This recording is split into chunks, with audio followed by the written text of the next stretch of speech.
여성 최초로 노벨 문학상을 수상한 펄퍽이라는 작가가 있습니다. 그녀의 작품 중에 자라지 않는 아이라는 작품이 있어요. 그 작품은 그녀의 딸에 대한 이야기를 소재로 쓴 작품입니다. 그녀의 딸은 지적 장애인이었어요. 그래서 책 제목이 자라지 않는 아이입니다. 사랑하는 딸이 지적 장애를 가진 것, 자라지 않는 아이인 것을 알게 되면서 경험했던 일들과 그녀의 마음을 담은 책이 자라지 않는 아이라는 책이에요.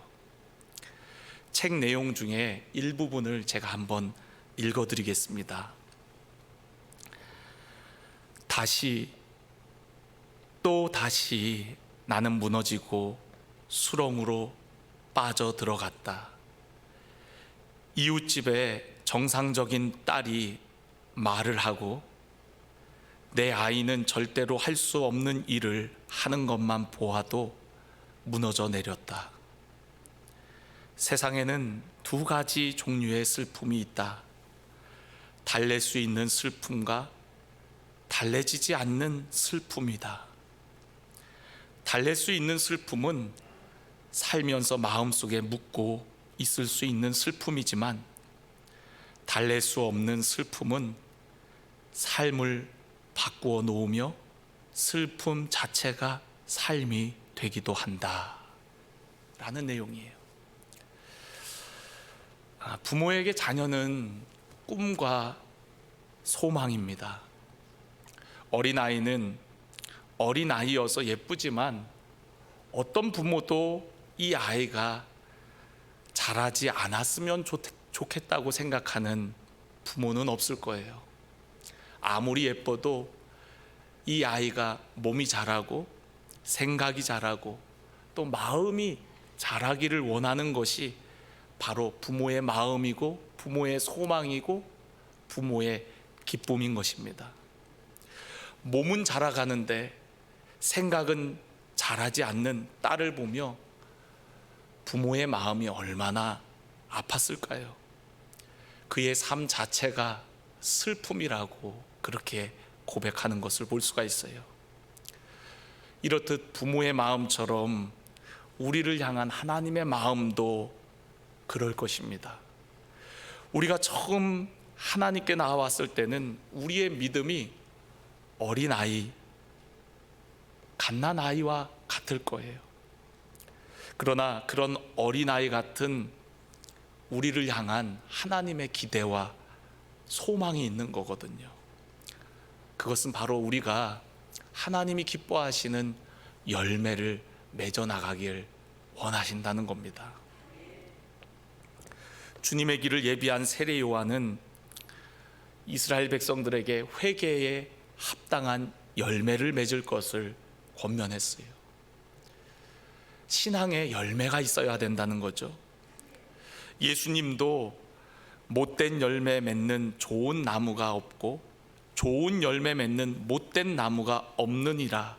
나무는 각각 그 열매로 아나니 라는 말씀을 하셨습니다. 좋은 열매를 맺는 좋은 나무, 좋은 가지가 될 것을 우리 주님께서 말씀하신 것이죠.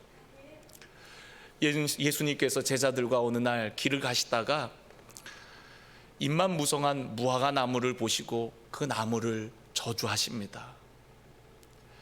잎만 무성한 무화과 나무는 바로 그 당시 유대인들, 이스라엘을 상징하는 모습이었어요. 종교적으로는 그럴듯하고 좋은 모형을 가지고 있는 듯 하지만 그들은 열매 없는 무화과 나무와 같았던 거예요. 예수님께서는 그들이 열매 맺는, 참된 열매 맺는 신앙인이 되기를 원하셨던 것이죠. 그러나 유대인들은 그런 신앙적 하나님께서 원하시는 열매보다는 제도와 모형을 가지고 그럴듯하게 겉모습만 화려했던 것입니다. 그러한 것을 예수님께서는 책망하시는 것이죠. 베드로후서 1장 8절에도 보면 베드로 사도가 이렇게 권면합니다. 너희로 우리 주 예수 그리스도를 알기에 게으르지 않고 열매 없는 자가 되지 않게 하려니와.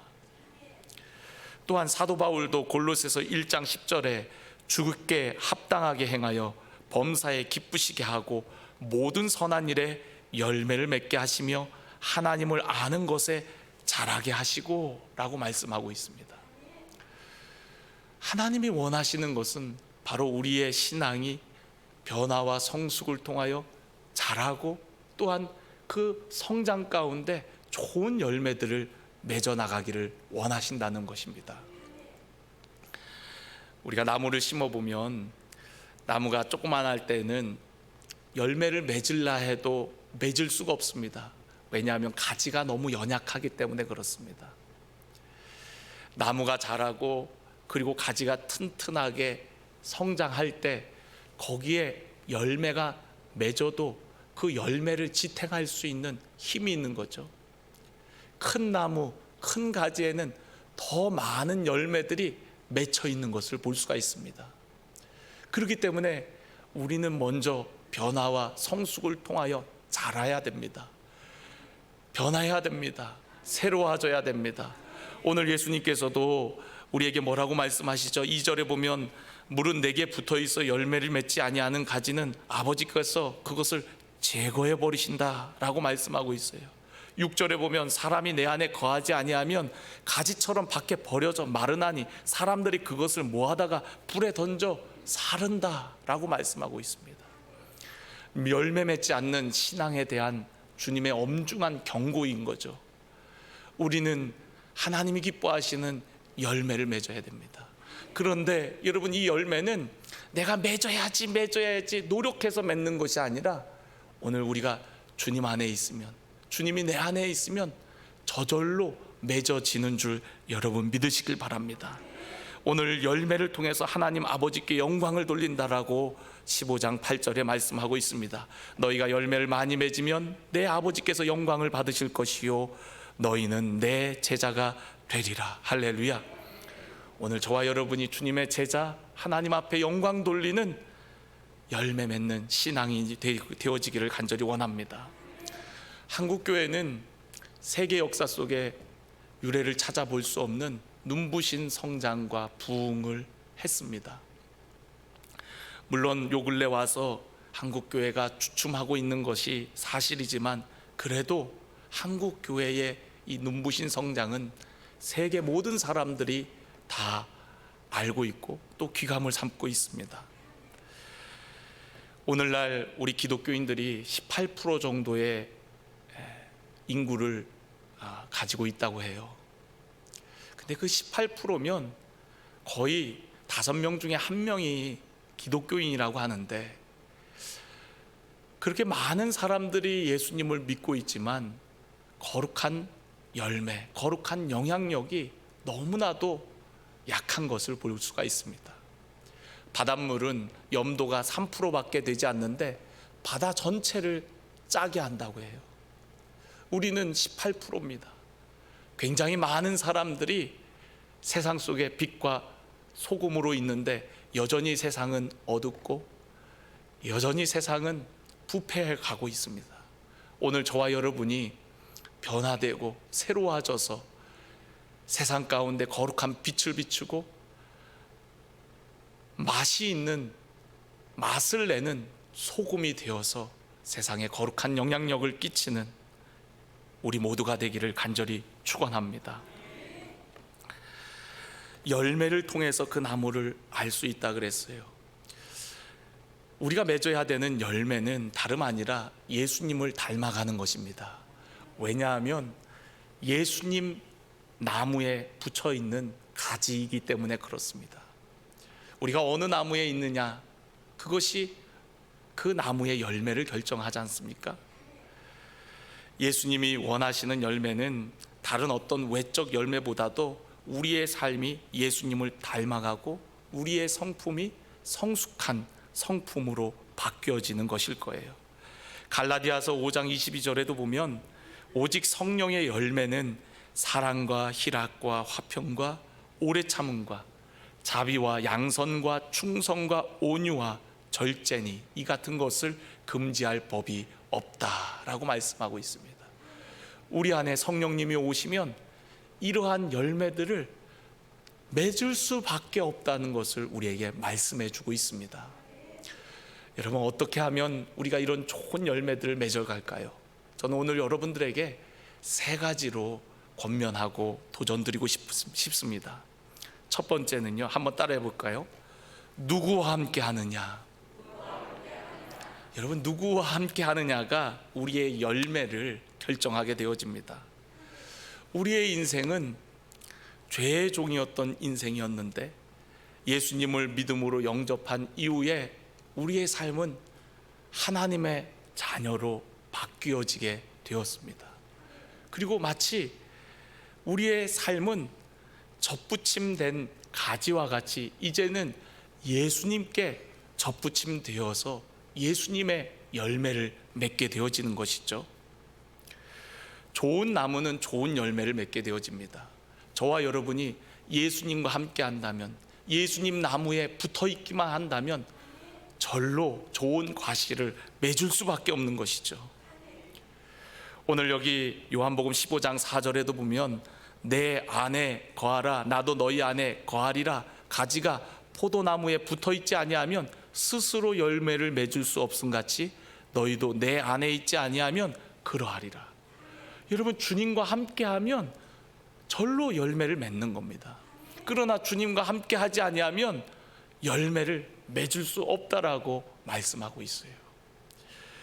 여러분이 누구와 함께 하느냐, 그것은 변화의 시작이고 또한 열매를 판가름하게 되어집니다.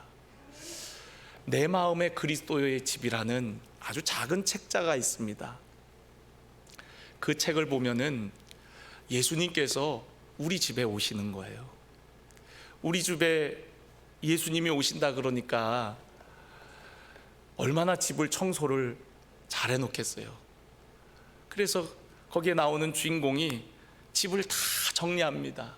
그런데 미처 치우지 못한 것들은 한쪽 방 창고에다가 다 거기에다가 쌓아놓은 거죠. 그리고 드디어 예수님이 오셨는데 예수님이 이렇게 둘러보시는 거예요.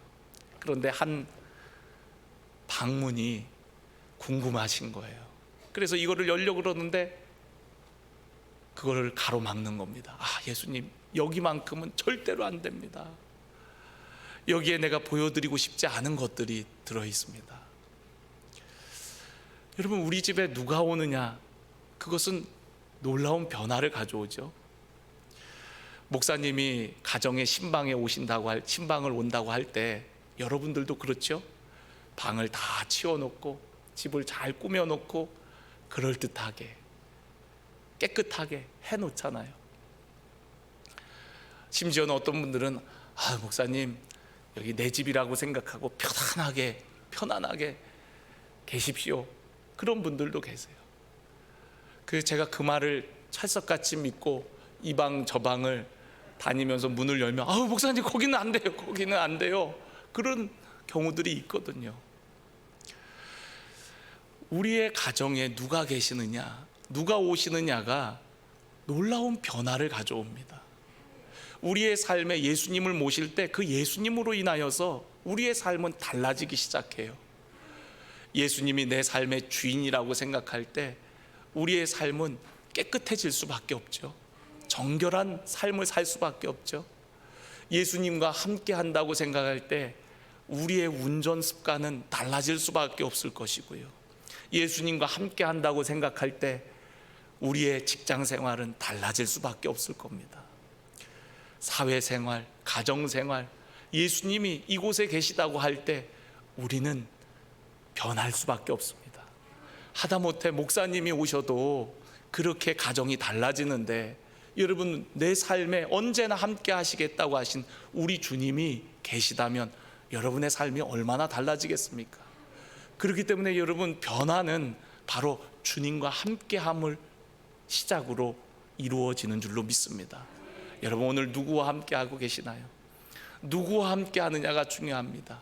함께하는 친구가 누구냐에 따라서 강남을 갈 수도 있고 엉뚱한 곳을 갈 수도 있는 것이죠. 여러분, 오늘 저와 여러분이 주님과 온전히 동행하는 사랑하는 성도 여러분들 되시길 간절히 원합니다. 주님과 함께 한다는 것은 그분과 친밀히 교제한다는 거예요. 나무에 가지가 붙어 있다는 것은 단순히 그냥 붙어 있는 정도가 아니라 영양분을 서로가 공급하고 또 오고 가는 친밀함을 의미하는 것입니다. 오늘 여러분들이 지식적인 주님이 아니라 날마다 그분과 함께함으로 그분이 기뻐하시는 귀한 열매 맺는 축복의 삶이 되어지기를 간절히 축원합니다. 두 번째, 여러분들께 도전드리고 싶은 것은 무엇을 사랑하느냐가 중요합니다. 무엇을 사랑하느냐. 오늘 여기 본문 말씀에도 보면 아버지께서 나를 사랑하신 것 같이 나도 너희를 사랑하였으니 나의 사랑 안에 거하라. 내가 아버지의 계명을 지켜 그의 사랑 안에 거하는 것 같이 너희도 내 계명을 지키면 내 사랑 안에 거하리라 라고 말씀하고 있습니다. 나의 사랑 안에 거하래요. 그 사랑 안에 거할 것을 우리에게 권면하고 있습니다. 우리가 무엇을 사랑하느냐는 참 중요해요. 또 무엇을 사랑하는지를 알 수 있는 아주 쉬운 방법은 내가 뭘 바라보느냐를 보면 알 수 있습니다. 만약에 누군가 마음에 드는 형제나 자매가 있으면 나도 모르게 그 자매를, 형제를 자꾸만 보게 되어집니다.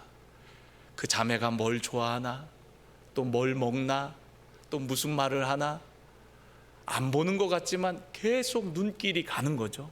왜냐하면 좋아하는 마음이 있으니까, 사랑하는 마음이 있으니까 거기에 관심이 가는 거예요. 바라보게 되어지는 겁니다. 여러분들도 그런 경험들이 다 있으시죠? 그런데 사랑이 식으면 어때요? 꼴 보기가 싫습니다. 아유, 저 인간 밥 먹네 그러면서 밥 먹는 것도 싫을 때가 있어요. 사랑이 식었기 때문에 그렇습니다. 근데 사랑하면 정말 다 좋아 보이는 거예요. 자꾸 보고 싶은 거예요. 같이 밥 먹고 이야기하고 보고 싶은 거죠. 그러니까 뭘 보느냐가, 뭘 자꾸 바라보느냐가 어떻게 보면 우리가 뭘 사랑하느냐를 알 수 있는 겁니다. 요즘에는 우리가 스마트폰을 쓰면은 AI가 다 기술이 있어 갖고 내가 뭘 하나를 검색하고 관심을 가지면 그런 관련 내용들이 자동으로 뜨는 걸 볼 수가 있어요. 저도 뭐 필요한 게 있어 갖고 하나를 검색하면 그 관련된 물품들이 계속 그 쇼핑몰에 안내를 해줘요. 이 물건은 어떠냐, 이런 물건도 있는데 이 물건을 구입한 사람이 이런 물건도 샀는데 이건 어떠냐 하면서 AI가 계속해서 그렇게 알려줍니다. 우리가 스마트폰으로 뭘 보느냐가 결국 우리의 관심이잖아요. 또 그것을 우리가 좋아하는 거잖아요. 마찬가지입니다. 우리가 뭘 바라보느냐. 세상을 바라보면 세상을 좋아하는 거죠. 돈을 사랑하는 사람은 돈 버는 일에 관심이 있어서 그런 것만 보이는 거예요. 주식을 하는 사람은 시든 때도 없이 핸드폰을 열어갖고 주식이 오늘 올랐나 내렸나 살펴봅니다. 또 부동산에 관심 있는 분들은 어디 좋은 땅 안 나왔나 맨날 그런 거 검색하고 보게 되어집니다. 디모데전서 6장 10절에 보면은 이런 말씀이 있습니다. 돈을 사랑함이 일만하게 뿌리가 되나니 이것을 탐하는 자들은 미혹을 받아 믿음에서 떠나 많은 근심으로써 자기를 찔렀도다 라고 얘기하고 있어요. 요한일서 2장 15절에 보면 이 세상이나 세상에 있는 것들을 사랑하지 말라. 누구든지 세상을 사랑하면 아버지의 사랑이 그 안에 있지 아니하니라. 여러분, 세상을 사랑하지 말래요. 세상을 바라보지 말래요. 돈 바라보고 돈 쫓아가지 말라고 이야기합니다. 소돔과 고모라 성이 멸망당할 때 롯의 가족이 그 현장에 있었죠. 아브라함의 기도를 통해서 하나님께서 롯의 가정을 불쌍히 여기셨어요. 그래서 그 가정을 천사가 구출해 주죠. 천사가 이릅니다. 뒤돌아보지 말고 앞만 보고 빨리 피하라고. 그런데 여러분, 롯의 아내는 세상에 미련이 있었어요. 그래서 앞만 보고 갔어야 되는데 뒤돌아봤습니다. 세상을 바라봤어요. 그때 그는 소금 기둥이 되고 말았어요. 여러분, 오늘 우리가 바라봐야 될 분은 바로 예수님이신 겁니다. 주님만 바라봐야 되는 줄로 믿습니다. 주님 바라볼 때 우리는 그분을 닮아가고 그분이 기뻐하시는 성숙의 열매를 맺어 나갈 수가 있는 거예요. 단편 소설 중에 큰 바위 얼굴이라는 소설이 있습니다. 그 이야기를 여러분 다 아실 거예요. 그 마을에 있는 바위, 큰 바위가 있는데 거기에 새겨진 얼굴, 저런 얼굴을 한 사람이 나타나면 이 마을이 새로워질 것을 기대하는 거죠. 힘 있는 정치가, 권력자, 그들이 혹 저 바위와 닮은 사람인가 생각했어요. 그런데 여러분, 정작 그 얼굴을 닮은 사람은 다름 아니라 어렸을 때부터 그 바위를 바라보면서 저런 얼굴을 한 사람이 나타나기를 기다렸던 한 아이, 그 아이가 그 얼굴을 닮은 사람이라는 것을 알게 되어집니다. 뭘 바라보느냐가 중요합니다. 주님을 바라볼 때 우리는 주님을 닮아가고 주님이 기뻐하시는 열매들을 맺어나가는 것이죠. 또 여러분, 이런 예화도 들어보셨을 겁니다. 어떤 권사님의 딸이 판사가 되었어요. 그 딸은 어려서부터 교회를 다녔지만 대학을 가고 또 사법고시를 준비하면서부터 교회를 멀리하기 시작했어요. 그래서 한동안 교회를 나가지 않았습니다. 그런데 그 딸이 사법고시를 합격하고 판사가 된 거예요. 얼마나 기쁜 일입니까? 그래서 그 딸이 그동안 나를 위해 고생한 어머니에게 효도를 하고 싶어 갖고 어머니에게 이렇게 얘기합니다. 어머니, 그동안 저 때문에 얼마나 고생이 많았어요. 제가 어머니 원하는 것, 어머니 소원 들어드리고 싶어요. 어머니 뭐 필요하신 것 있으면 얘기하세요. 여행을 보내드릴까요? 아니면 가방을 사드릴까요? 아니면 옷이 없으면 옷 사드릴까요? 엄마 원하는 게 뭔지 얘기해 보세요.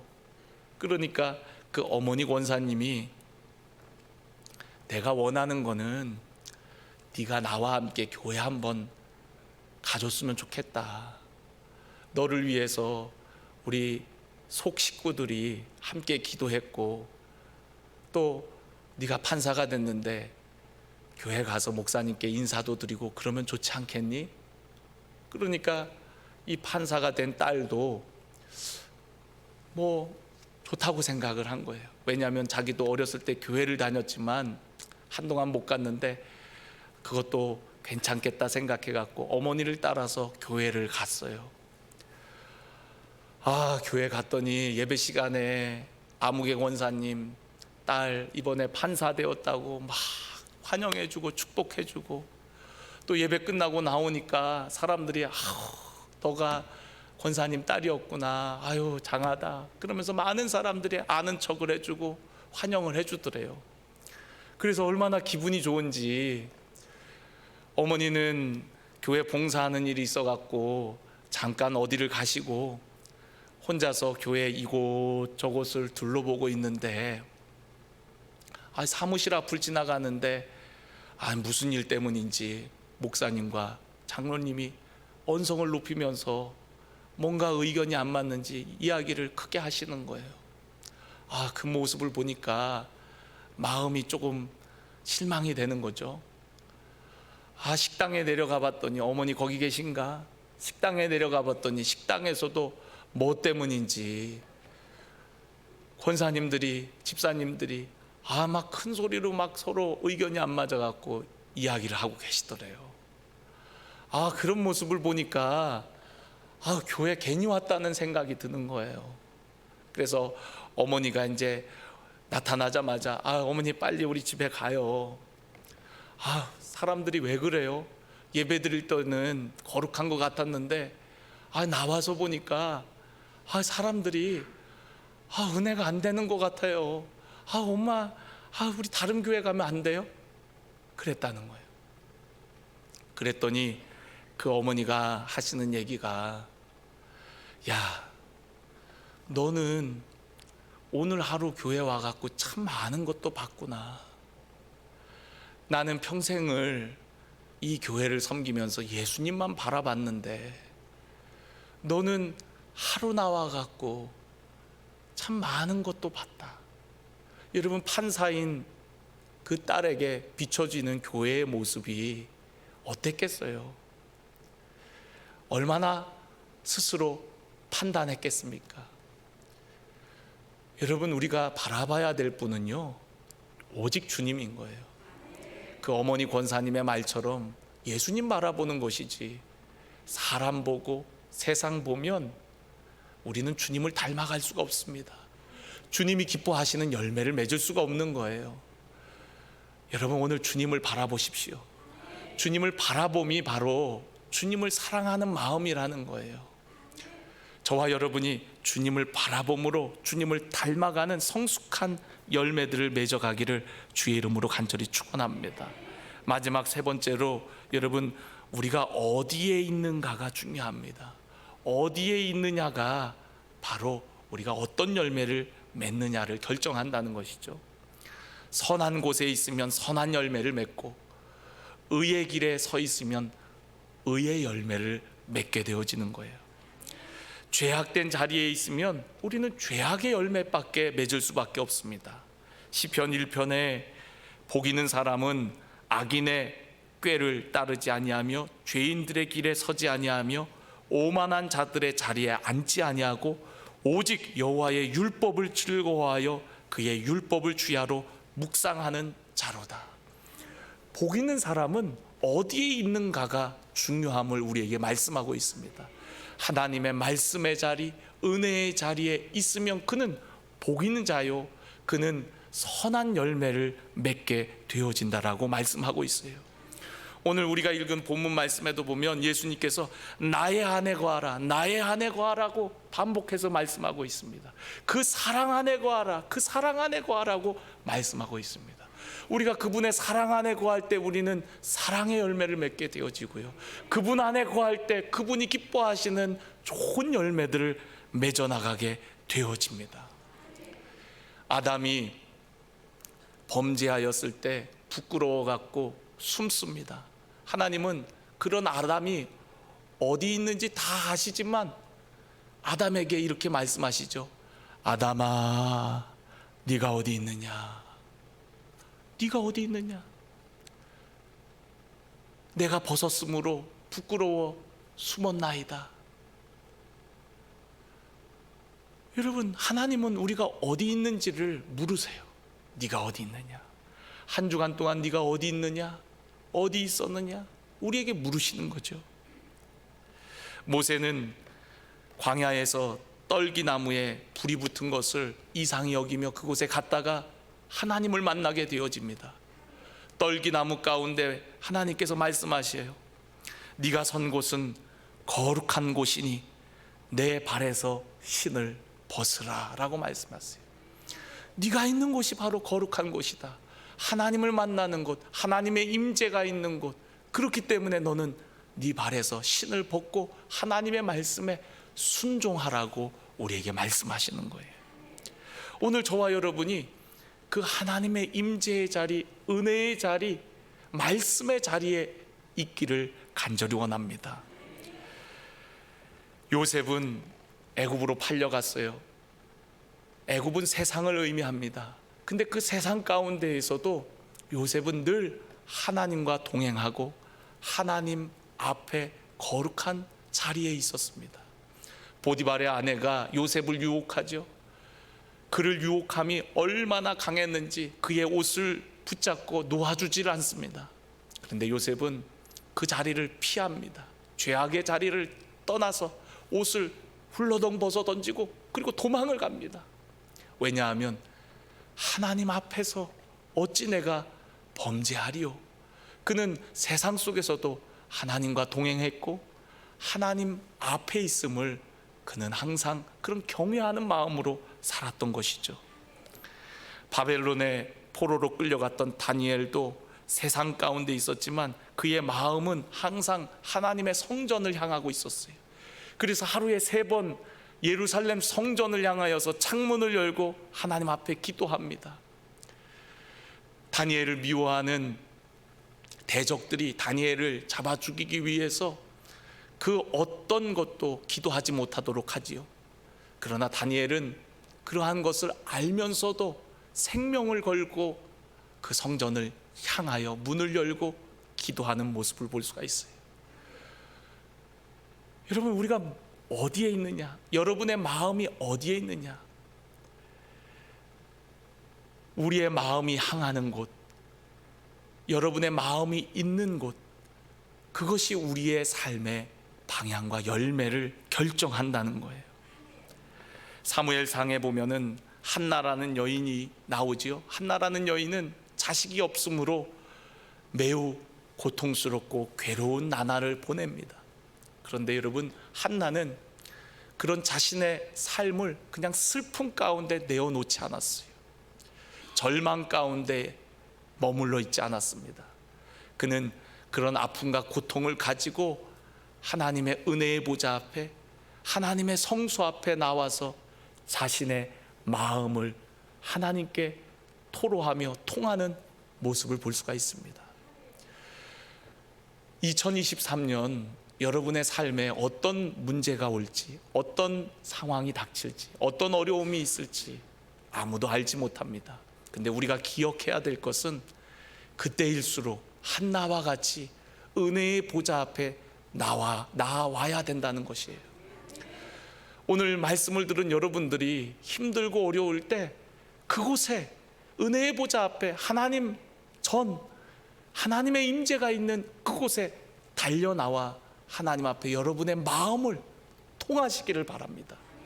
그럴 때 하나님의 영광의 빛이 우리를 비출 것이고 우리의 삶을 고치시고 회복하시는 하나님의 크신 역사들을 경험하게 될 것입니다.